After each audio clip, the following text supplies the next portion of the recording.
Hi, 1 Hour Smart Home here, and today we're going to show you how to factory reset your Ring Battery Doorbell Plus. The first thing that you're going to need is a ring screwdriver or a T15 screwdriver bit. So we'll include links to both those below, but you can pick up T15 screwdriver bits at your local hardware store.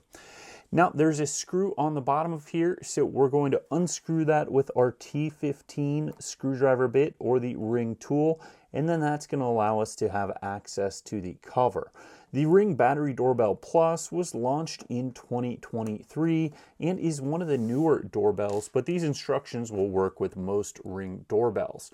So now we're just going to pull our cover off. You can just kind of slide it off the front there, and now you've got access to the doorbell itself.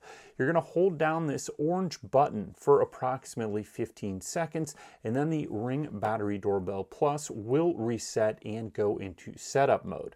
It's important to note that when you do this, you need to have it powered up and the battery in the device so that it can reset. So let's start holding this right now. 1, 2, 3, 4, 5, 6, 7, 8, 9, 10, 11, 12, 13, 14, 15, 16, 17, 18, 19, 20. Once the light starts flashing, that means that your Ring doorbell has been factory reset and will be ready for setup once it goes through the complete reset process. It takes about a minute for the lights to go through the flashing sequence and for the device completely to reset.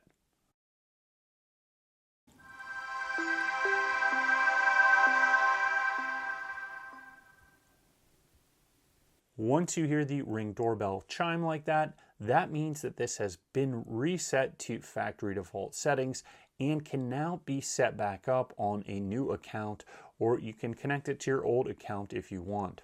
So thank you for watching this video on how to reset your Ring Battery Video Doorbell Plus. We hope you enjoyed it, and check down in the comment or description below if you want other videos for Ring devices. Thank you, and we'll see you next time.